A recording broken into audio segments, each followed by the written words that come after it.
نگہبان ہے۔ اور بادشاہ نے حکم دیا کہ اسے میرے پاس لاؤ، میں اسے اپنا مصاحب خاص بناؤں گا۔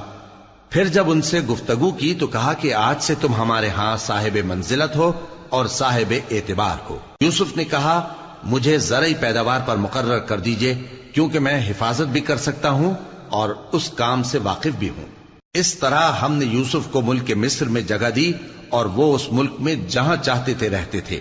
ہم اپنی رحمت جس پر چاہتے ہیں کرتے ہیں اور نیکوکاروں کے اجر کو ضائع نہیں کرتے، اور جو لوگ ایمان لائے اور ڈرتے رہے ان کے لیے آخرت کا اجر بہت بہتر ہے۔ اور یوسف کے بھائی کنعان سے مصر میں غلہ خریدنے کے لیے آئے تو یوسف کے پاس گئے، تو یوسف نے ان کو پہچان لیا اور وہ ان کو نہ پہچان سکے۔ اور جب یوسف نے ان کے لیے ان کا سامان تیار کر دیا تو کہا کہ پھر آنا تو جو باپ کی طرف سے تمہارا ایک اور بھائی ہے اسے بھی میرے پاس لیتے آنا۔ کیا تم نہیں دیکھتے کہ میں ناب بھی پوری پوری دیتا ہوں اور مہمانداری بھی خوب کرتا ہوں؟ اب اگر تم اسے میرے پاس نہ لاؤ گے تو نہ تمہیں میرے ہاں سے غلہ ملے گا اور نہ تم میرے پاس ہی آ سکو گے۔ انہوں نے کہا کہ ہم اس کے بارے میں اس کے والد کو پھسلائیں گے اور ہم یہ کام کر کے رہیں گے۔ اور یوسف نے اپنے خدام سے کہا کہ ان کا سرمایہ یعنی غلے کی قیمت ان کے سامان میں رکھ دو۔ عجب نہیں کہ جب یہ اپنے اہل و عیال میں جائیں تو اسے پہچان لیں، اور عجب نہیں کہ یہ پھر یہاں آئیں۔ بس جب وہ اپنے والد کے پاس واپس گئے تو کہنے لگے کہ ابا ہمارے لیے غلے کی بندش کر دی گئی ہے، تو ہمارے ساتھ ہمارے بھائی کو بھیج دیجئے تاکہ ہم پھر غلہ لائیں اور ہم اس کے نگہبان ہیں۔ یعقوب نے کہا کہ میں اس کے بارے میں تمہارا اعتبار نہیں کرتا، مگر ویسا ہی جیسا پہلے اس کے بھائی کے بارے میں کیا تھا، سو اللہ ہی بہتر نگہبان ہے اور وہ سب سے زیادہ رحم کرنے والا ہے۔ اور جب انہوں نے اپنا اسباب کھولا تو دیکھا کہ ان کا سرمایہ واپس کر دیا گیا ہے۔ کہنے لگے ابا ہمیں اور کیا چاہیے؟ دیکھیے یہ ہماری پونجی بھی ہمیں واپس کر دی گئی ہے، اور ہم اپنے اہل و عیال کے لیے پھر غلہ لائیں گے اور اپنے بھائی کی نگہبانی کریں گے، اور ایک بار شتر زیادہ لائیں گے کہ یہ غلہ جو ہم لائے ہیں تھوڑا ہے۔ یعقوب نے کہا کہ جب تک تم اللہ کا عہد نہ دو کہ اس کو میرے پاس صحیح و سالم لے آؤ گے، میں اسے ہرگز تمہارے ساتھ نہیں بھیجنے کا، مگر یہ کہ تم گھیر لیے جاؤ یعنی بے بس ہو جاؤ تو مجبوری ہے۔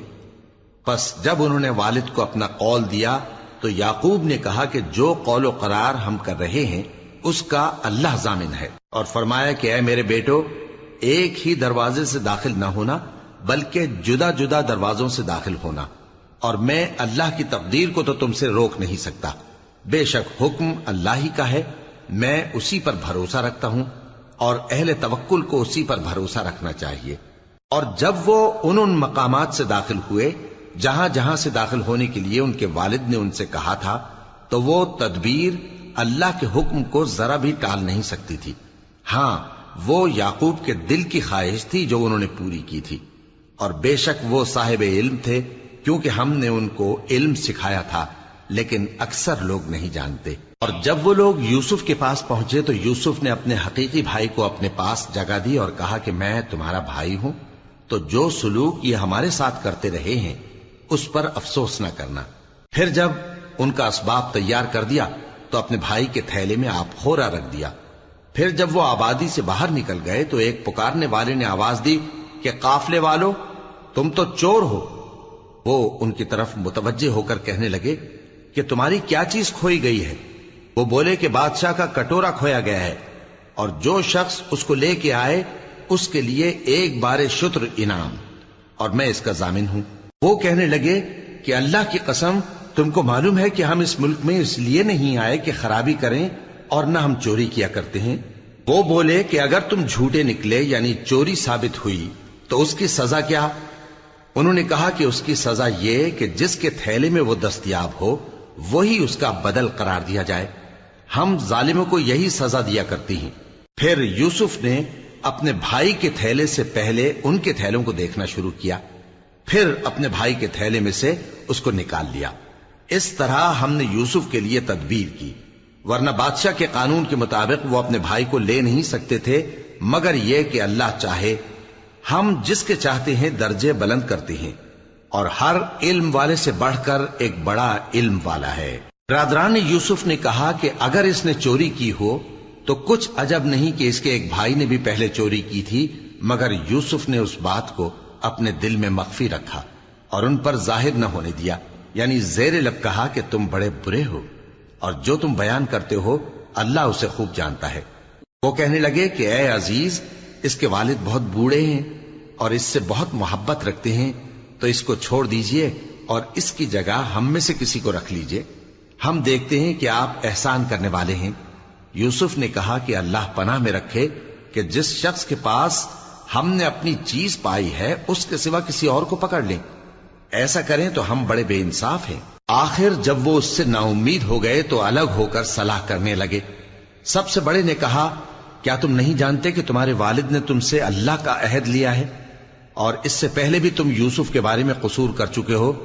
تو جب تک والد صاحب مجھے اجازت نہ دیں میں تو اس جگہ سے ہلنے کا نہیں، یا اللہ میرے لیے کوئی فیصلہ کرے اور وہ سب سے بہتر فیصلہ کرنے والا ہے۔ تم سب والد صاحب کے پاس واپس جاؤ اور کہو کہ ابا، آپ کے صاحبزادے نے وہاں جا کر چوری کی اور ہم نے تو اپنی دانست کے مطابق آپ سے اس کے لے آنے کا عہد کیا تھا، مگر ہم غیب کی باتوں کے جاننے اور یاد رکھنے والے تو نہیں تھے، اور جس بستی میں ہم ٹھہرے تھے وہاں سے یعنی اہل مصر سے اور جس قافلے میں آئے ہیں اس سے دریافت کر لیجئے، اور ہم اس بیان میں بالکل سچے ہیں۔ جب انہوں نے یہ بات یعقوب سے آ کر کہی تو انہوں نے کہا کہ حقیقت یوں نہیں ہے، بلکہ یہ بات تم نے اپنے دل سے بنا لی ہے، تو صبر ہی بہتر ہے۔ عجب نہیں کہ اللہ ان سب کو میرے پاس لے آئے، بے شک وہ علم والا ہے، حکمت والا ہے۔ اور ان کے پاس سے چلے گئے اور کہنے لگے کہ ہائے افسوس یوسف پر، ہائے افسوس، اور رنج و الم میں ان کی آنکھیں سفید ہو گئیں اور ان کا دل غم سے بھر رہا تھا۔ بیٹے کہنے لگے کہ واللہ آپ تو یوسف کو اسی طرح یاد ہی کرتے رہیں گے یہاں تک کہ آپ گھل جائیں گے یا جان ہی دے دیں گے۔ انہوں نے کہا کہ میں تو اپنے غم و اندوہ کا اظہار اللہ سے کرتا ہوں اور اللہ کی طرف سے وہ باتیں جانتا ہوں جو تم نہیں جانتے۔ اے بیٹو، یوں کرو کہ ایک دفعہ پھر جاؤ اور یوسف اور اس کے بھائی کو تلاش کرو، اور اللہ کی رحمت سے نا امید نہ ہونا کہ اللہ کی رحمت سے تو کافر لوگ ہی نا امید ہوا کرتے ہیں۔ پھر جب وہ یوسف کے پاس گئے تو کہنے لگے کہ اے عزیز، ہمیں اور ہمارے اہل و عیال کو بڑی تکلیف ہو رہی ہے اور ہم یہ تھوڑا سا سرمایہ لائے ہیں، آپ ہمیں اس کے عوض پورا غلہ دے دیجئے اور ہم پر خیرات کیجئے کہ اللہ خیرات کرنے والوں کو ثواب دیتا ہے۔ یوسف نے کہا، تمہیں معلوم ہے کہ جب تم نادانی میں پھنسے ہوئے تھے تو تم نے یوسف اور اس کے بھائی کے ساتھ کیا کیا تھا؟ وہ بولے، کیا واقعی تم ہی یوسف ہو؟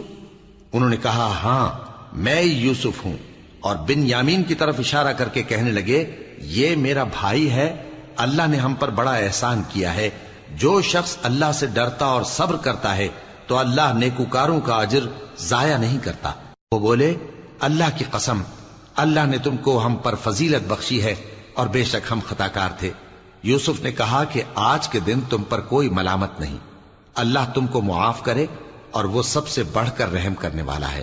یہ میرا کرتا لے جاؤ، پھر اسے والد صاحب کے منہ پر ڈال دینا تو وہ بینا ہو جائیں گے، اور اپنے تمام اہل و عیال کو میرے پاس لے آؤ۔ اور جب قافلہ مصر سے روانہ ہوا تو ان کے والد کہنے لگے کہ اگر مجھ کو یہ نہ کہو کہ بوڑھا بہک گیا ہے تو مجھے تو یوسف کی بو آ رہی ہے۔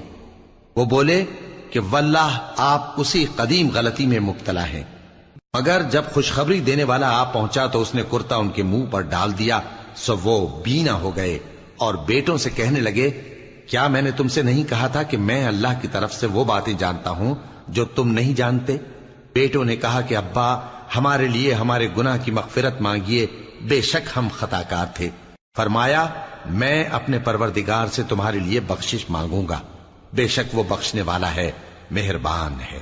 پھر جب یہ سب لوگ یوسف کے پاس پہنچے تو انہوں نے اپنے والدین کو اپنے پاس جگہ دی اور کہا، مصر میں داخل ہو جائیے، اللہ نے چاہا تو امن و امان سے رہیے گا۔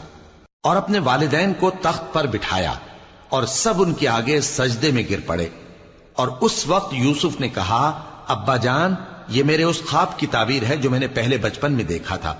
میرے پروردگار نے اسے سچ کر دیا اور اس نے مجھ پر بہت سے احسان کیے ہیں کہ مجھ کو قید خانے سے نکالا، اور اس کے بعد کہ شیطان نے مجھ میں اور میرے بھائیوں میں فساد ڈال دیا تھا، آپ کو گاؤں سے یہاں لایا۔ بے شک میرا پروردگار جو چاہتا ہے تدبیر سے کرتا ہے، وہ علم والا ہے، حکمت والا ہے۔ جب یہ سب باتیں ہو لیں تو یوسف نے اللہ سے دعا کی کہ اے میرے پروردگار، تو نے مجھ کو حکومت سے نوازا اور خوابوں کی تعبیر کا علم بخشا۔ اے آسمانوں اور زمین کے پیدا کرنے والے، تو ہی دنیا اور آخرت میں میرا کارساز ہے۔ تو مجھے دنیا سے اپنی اطاعت کی حالت میں اٹھائیو اور آخرت میں اپنے نیک بندوں میں داخل کیجو۔ اے پیغمبر، یہ اخبار غیب میں سے ہیں جو ہم تمہاری طرف بھیجتے ہیں۔ اور جب برادران یوسف نے اپنی بات پر اتفاق کیا تھا اور وہ فریب کر رہے تھے تو تم ان کے پاس تو نہ تھے، اور بہت سے آدمی گو تم کتنی خواہش کرو ایمان لانے والے نہیں ہیں، اور تم ان سے اس خیر خواہی کا کچھ صلہ بھی تو نہیں مانگتے۔ یہ قرآن اور کچھ نہیں تمام جہانوں کے لیے نصیحت ہے، اور آسمان و زمین میں بہت سی نشانیاں ہیں جن پر سے یہ گزرتے ہیں اور ان کو نظر انداز کر دیتے ہیں، اور یہ اکثر اللہ پر ایمان نہیں رکھتے مگر اس کے ساتھ شرک بھی کرتے ہیں۔ تو کیا یہ اس بات سے بے خوف ہیں کہ ان پر اللہ کا عذاب نازل ہو کر ان کو ڈھانپ لے، یا ان پر ناگہاں قیامت آ جائے اور انہیں خبر بھی نہ ہو؟ کہہ دو میرا رستہ تو یہ ہے، میں اللہ کی طرف بلاتا ہوں سمجھ بوجھ کر، میں بھی لوگوں کو اللہ کی طرف بلاتا ہوں اور میرے پیرو بھی، اور اللہ پاک ہے اور میں شرک کرنے والوں میں سے نہیں ہوں۔ اور ہم نے تم سے پہلے بستیوں کے رہنے والوں میں سے مرد ہی بھیجے تھے جن کی طرف ہم وہی بھیجتے تھے۔ کیا ان لوگوں نے ملک میں سیر و سیاحت نہیں کی کہ دیکھ لیتے کہ جو لوگ ان سے پہلے تھے ان کا انجام کیا ہوا؟ اور متقیوں کے لیے آخرت کا گھر بہت اچھا ہے، کیا تم سمجھتے نہیں؟ یہاں تک کہ جب پیغمبر نا امید ہو گئے اور انہوں نے خیال کیا کہ اپنی نصرت کے بارے میں جو بات انہوں نے کہی تھی اس میں وہ سچے نہ نکلے، تو ان کے پاس ہماری مدد آ پہنچی، پھر جسے ہم نے چاہا بچا دیا، اور ہمارا عذاب اتر کر گناہگار لوگوں سے پھیرا نہیں کرتا۔ ان کے قصے میں عقل مندوں کے لیے عبرت ہے۔ یہ قرآن ایسی بات نہیں ہے جو اپنے دل سے بنائی گئی ہو، بلکہ جو کتابیں اس سے پہلے نازل ہوئی ہیں ان کی تصدیق کرنے والا ہے اور ہر چیز کی تفصیل کرنے والا، اور مومنوں کے لیے ہدایت اور رحمت ہے۔